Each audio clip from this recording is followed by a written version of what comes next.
तो front of leg के बारे में बात करेंगे।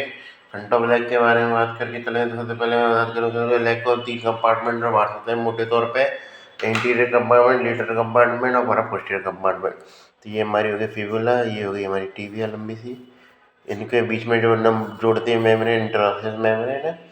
तो सिंपल सी बात है, इसके बीच में जो इसके आगे की तरफ जैसे स्किन हुई, मसल्स वगैरह है, तो एंटीरियर और लेटरल को डिवाइड करने के लिए यहाँ पे आता है, लेटरल कंपार्टमेंट को डिवाइड करने के लिए आता है एंटीरियर इंटरमस्कुलर सेप्टम।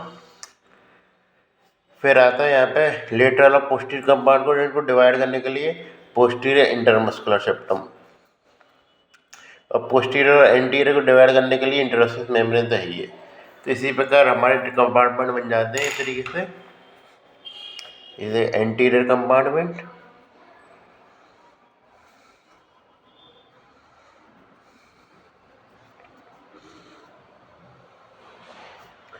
ये होते हैं हमारा लेटरल कंपार्टमेंट,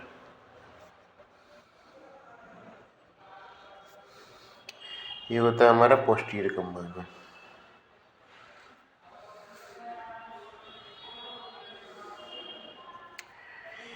इंटीरियर कंपार्टमेंट की बात करें चले तो उसमें नर्व और वो आर्टरी डोमिनेट करेगी। इंटीरियर कंपार्टमेंट समझ गए, इंटीरियर से मतलब टीबिया के आसपास का एरिया हो गया, तो एंटीरियर टिबियल आर्टरी और डीप पेरोनियल नर्व या फिर एंटीरियर टिबियल नर्व भी कह देते हैं यहाँ पे। तो उसमें नर्व बात करता हूँ, डीप पेरोनियल नर्व में बोलूँगा कि वो पेरोनियल नर्व की ब्रांच है।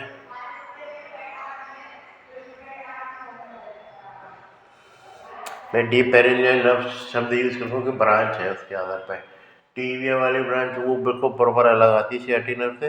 पोस्टीरियर टिबियल वाली नर्व वाली तो उसको पोस्टीरियर टिबियल नर्व से यूज करेंगे। इस प्रकार आइए, और आगे हमारी आती है दूसरी ब्रांच, मतलब ये आर्टरी आ गई तो ये आ गया anterior tibial artery.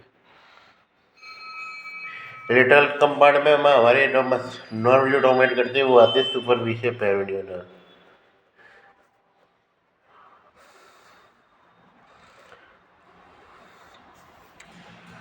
Posterior side पे हमारी जो आर्टरी डोमिनेट करती है पोस्टीरियर टिबियल आर्टरी होगी, टिबिया के आगे पीछे, और आगे हमारे इस तरीके से क्या कहते हैं, उसके अलावा हमारे आगे टिबियल नर्व। तो टिबियल नर्व, तो इसे मैं टिबियल नर्व कहूँगा, ये पोस्टीरियर कंपार्टमेंट टिबियल नर्व। उसके अलावा आर्टरी की पोस्टीरियर टिबियल आर्टरी, सारी आर्टरी मैंने एक समय पढ़ा दी थी, मैं बार बार नहीं पढ़ाऊँगा इसलिए मैंने एक ही लेक्चर ले लिया था। उसके 2 पार्ट भी कर दिए थे, हालांकि मैं चाहता नहीं था कि 2 पार्ट करना, फिर भी आप पढ़ लीजिए उसे।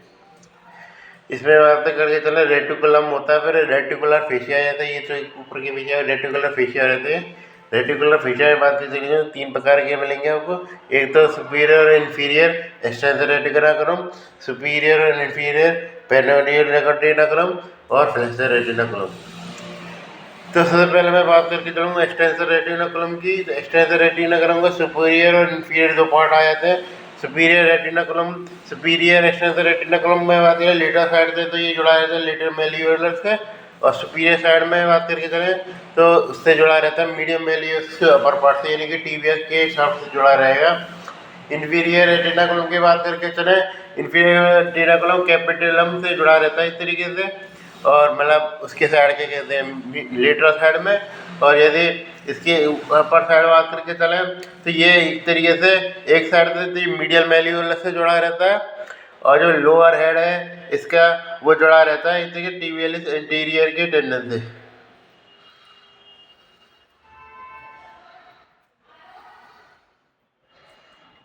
मतलब यदि लोअर बात करके चले तो लोअर जुड़ा रहता है फुट डीप फेशिया से या सोल से या फिर इस तरीके से जुड़ा रहता है इस तरीके से।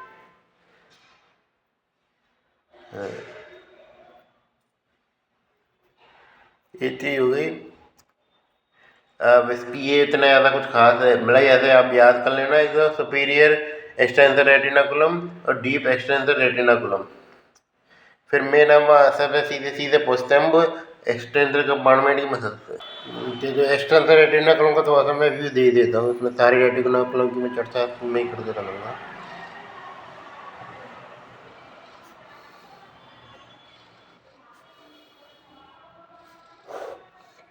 एक्सटेंसर रेटिनाकुलम तो इस तरीके से ये हमारा आ गया लेटरल मेल्यूलस, जो कि किसका पार्ट है, फिबुला का। और ये आ गया मीडियल मेल्यूलस, जो कि किसका पार्ट है, टिबिया का। तो ये हो गई इससे स्ट्रक्चर। सुपरफिशियल हो गया, सुपरफिशियल का इस तरीके से लेटरल मेल्यूलस से जुड़ा रहेगा और जुड़ा रहेगा इस तरीके से anti surface soft of tibia की, मतलब लोअर साइड का टिबिया की मीडियल मेल्यूलस से जुड़ा नहीं रहेगा। तो ये हो गया इधर से अपर वाले पार्ट की। दूसरा पार्ट है ये, जैसे पहले लेग बना देता हूँ एक बार को। तो ये इधर यहाँ पे कैल्केनियम बोन रहती है, वहाँ से जुड़ा रहता है और इसका ये वाई वाई बना के जाता है। जैसे तो कैल्केनियम बोन से जुड़ा ही रहेगा इधर, तो वाई बना के अपर साइड पे तो ये मीडियल मेल्यूलस से जुड़ जाएगा। और लोअर साइड वाला जो होता है वो डी फेशिया से जुड़ा रहता है, एकदम डोर्सल, जैसे कि पूरा एकदम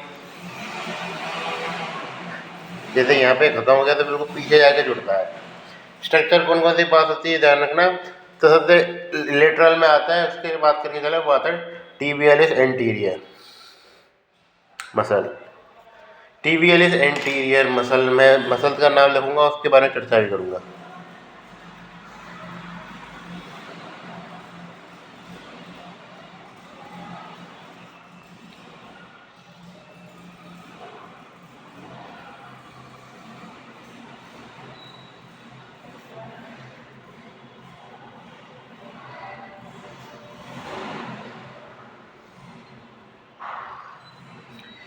टिबियालिस एंटीरियर मसल की बात करके चले तो इसका ओरिजिन कहाँ से होता है। तो ओरिजिन आप ध्यान रखने चले तो उसका ओरिजिन हुआ टिबिया की मीडियल साइड से। तो इसका ओरिजिन सिंपल सी बात है, टिबिया की साइड में, तो टिबिया के मीडियल साइड से होगा उसका, मतलब टिबिया की, मतलब मीडियल साइड भी नहीं कहूँगा मैं, इस तरीके से लेटरल सरफेस कहेंगे वो होता, मतलब और मसल की तुलना में मीडियल वाली होती है, एक टिबिया की लेटरल सरफेस होगी। तो इसका ओरिजिन रहता है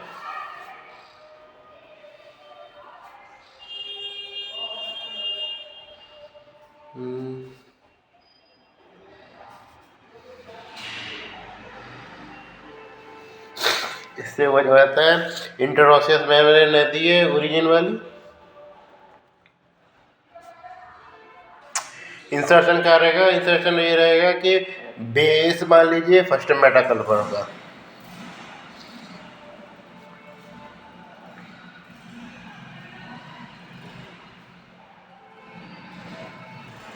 एक्शन क्या रहेगा इसका, एक्शन ये रहता है इसका डॉर्सिफ्लेक्शन का। क्योंकि सिंपल सी बात है ये आगे से जुड़ी रही है, तो फिर सिंपल सी बात है आप ऊपर उठाने का काम करेगी। इसे फ्लैक्शन एक्शन का कुछ नहीं होता, डॉर्सिफ्लेक्शन प्लांटर फ्लैक्शन ही होता है। तो इसका काम रहेगा डॉर्सिफ्लेक्शन का। तो इसमें मैं बार बार चर्चा नहीं करूँगा, सारी मसल का काम डॉर्सिफ्लेक्शन का ही होता है।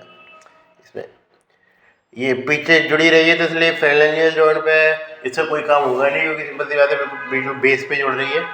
तो ये हमारी होगी tibialis anterior.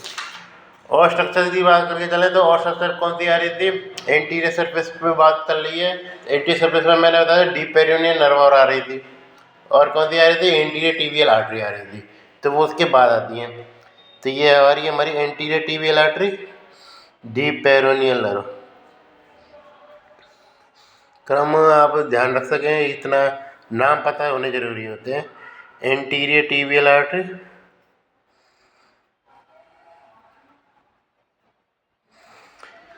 Anterior tibial artery किसकी ब्रांच है, ध्यान है आपको। तो मैंने बताया था कि जब वो बना रहा था मैं, फ्यूमोरल आर्टरी थी, इसके बाद पोप्लिटियल आर्टरी बन जा रही थी। पोप्लिटियल आर्टरी दो भागों में डिवाइड हो रही थी, तो एंटीरियर टिबियल आर्टरी और पोस्टीरियर टिबियल आर्टरी में। हाँ, तो पोस्टीरियर मतलब पोस्टीरियर टिबियल आर्टरी तरीके परफोरेटिंग ब्रांच था, तो वो एंटीरियर टिबियल आर्टरी और पोस्टीरियर टिबियल आर्टरी में डिवाइड हो रही थी। तो ये posterior tibial artery anterior tibial artery में डिवाइड होती है। तो इस तरीके से तो वो पोस्टीरियर टिबियल आर्टरी से कॉमन पेरिनियल आर्टरी में निकलती है। एंटीरियर टिबियल आर्टरी का पूरा कोर्स निकलता है, जिसमें वो आगे के डोर्सल पेडिसिस आर्टरी बना देती है, ब्रांचेस निकलती है उसकी। वो उसका रिकरेंट बना देती है, एंटीरियर रिकरेंट, पोस्टीरियर रिकरेंट। वो राष्ट्र मसल बनाती है न्यूयन के सामने। उसके बाद लेटरल मेल्यूलर ब्रांच निकलती है, मीडियम मेल्यूलर ब्रांच निकलती है। फिर उसके बाद वो फर्स्ट मेटाकार्पल के लिए आर्टरी निकालती है डोर्सल पेडिसिस आर्टरी और सरोन में। उससे निकलती है आर्टिकुलेट आर्टरी, जो कि बच्ची कुछ मेटाकार्पल 2, 3, 4 के गले निकालती है। इधर आर्टरी सप्लाई देती है। आर्टिकुलेट आर्टरी लेटरल मेल्यूलर आर्टरी आपस में एनास्टोमोसिस कर लेती हैं। तो ये चीज़ मैंने बताई थी सारी। तो ये चीज़ आपको याद रखनी चाहिए आर्टरी सप्लाई के बारे में। तो ये एंटीरियर टीबियल आर्टरी होगी हमारी। और क्या होगी हमारी आगे की साइड कौन सी नर्व आ रही है हमारी, तो मैं बात करके चलूँगा एंटीरियर साइड में इसे एंटीरियर टीबियल नर्व भी कह देते हैं। मैं शब्द ये की यूज़ करूँगा वो करूँगा मैं deep peroneal nerve anterior TB, क्योंकि टीबियल से तो कोई रिलेशन नहीं है टीबियल नर्व से, इसलिए मैं इसको डीप पेरोनियल नर्व ही यूज़ करूँगा शब्दावली में।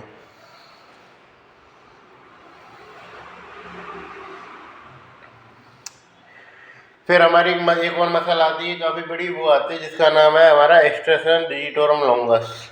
और इस टाइप की मसल से आपको डिजिटोरम लॉन्गस से पता चल जाता है वो कि बहुत सारे टेंडन में डिवाइड होने वाली है, 4-5 टेंडन में।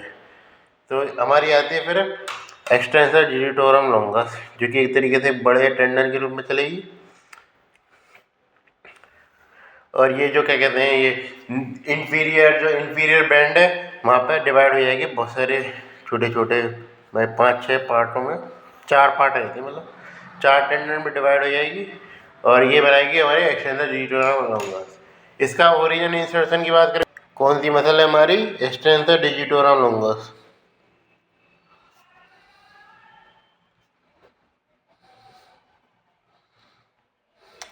एक्सटेंशन डिजिटोरम लॉन्गस में ओरिजिन कहाँ आएगा, एक तरीके से जैसे ये बिल्कुल एकदम इंट्रोसिस मेमोरी के आसपास है, तो इसमें ध्यान रखना है फिबुला पर से निकलती है। फिबुला के सिंपल सी बात है वो लेटरल साइड से निकल रही थी, ये मीडियल साइड से निकलेगी फिबुला।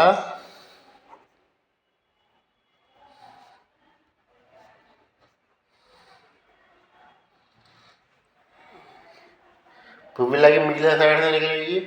और कहाँ से इसका रहेगा मेन रिलेशन, और उसके अलावा और कहाँ से निकल सकती है, इंट्रोसिस मेम्ब्रेन से, क्योंकि मीडियल साइड है, मीडियल साइड में इंट्रोसिस मेम्ब्रेन रहती है। अपर पार्ट को मेन रूप से यही कवर करती है। इंसर्शन मैंने बता दिया, चारों के चारों टेंडन है वहाँ पे इसका इंसर्शन रहता है बिल्कुल डिस्टल पार्ट पे। एक्शन इसका सेम रहेगा।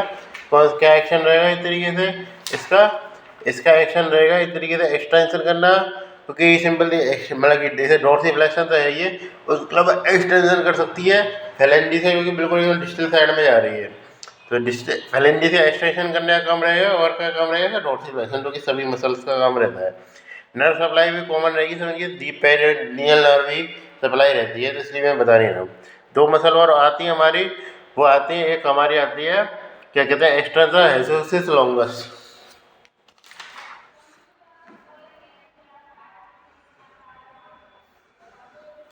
अब बात करके चलो जैसे इधर की साइड एक नर्व का टेंडन और रह गया था, जो जिसका टेंडन एनालिसिस का लॉन्गस का टेंडन बात करके चले तो बिल्कुल इसके ऊपर से निकलता है इस तरीके से। दोनों नर्व मतलब नर्व और आर्टरी के दोनों ऊपर से निकलता है एक्सटर्नल हेलुसिस लॉन्गस का टेंडन। ये एक्सटर्नल डिजिटल लॉन्गस आ गई। फिर एक्सटेंसर हेलुसिस लॉन्गस। एक्सटर्नल हेलुसिस लॉन्गस की बात करके चलें, इसका टेंडन कहाँ रहेगा, एक्सटर्नल हेलुसिस लॉन्गस का बात करते हैं तो ये इस तरीके से ये भी कहाँ से होगी, फिबुला से ओरिजिन रहेगा इसका, फिबुला में। और कहाँ रहेगा इस तरीके से जो लेटरल मीडियल साइड है फिबुला की, वहाँ से इसका ओरिजिन रहेगा। और इसका जो इंसर्शन है वो कहाँ रहेगा, तो मैंने बताया था कि सिंपल सी बात है, जो अंगूठा है वो हमारी दुनिया से अलग चलता है, जो अंगूठे की डिस्टल साइड पर इसका ओरिजिन होगा। तो ओरिजिन तो इसका सेम है, हमारी चलो ओरिजिन में सेम ही कंसीडर कर लूँगा। इंसर्शन बात के चले जाए तो फर्स्ट मेटाकार्पल के डिस्टल टू पे एक बार बात करें, डिस्टल फेलिंक्स पे इसका इंसर्शन होगा। फर्स्ट मेटाकार्पल का करूँ, डिस्टल फर्स्ट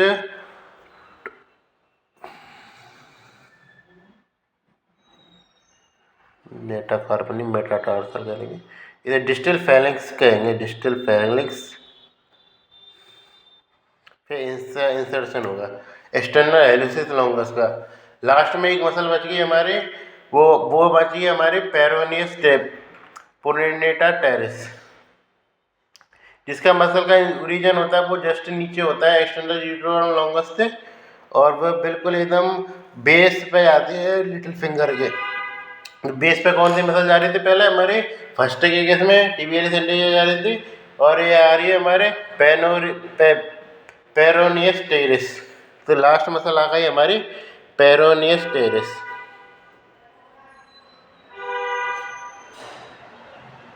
इसका ओरिजिन कहाँ से हो रहा था, नीचे के पार्ट यानी ऊपर 3/4 लगभग वो कवर करती है एक तरीके से हमारे ऊपर का जो फिबुला का ऊपर का अपर 3/4 कौन कवर करता है हमारा एक्सटर्नल, मतलब एक्सटर्नल हेलुसिस लॉन्गस, और साथ नीचे का मतलब external hallucis external digital longus cover करता है इधर 3/4, और उसके नीचे का जो पोर्शन है वो उसके लिए जो 1/4 कौन कवर करेगा हमारा प्रोनेटर पेरोनियस टेरिस, क्योंकि के अंदर फिफ्थ मेटाकार्पल के बेस पे इंसर्ट करेगी।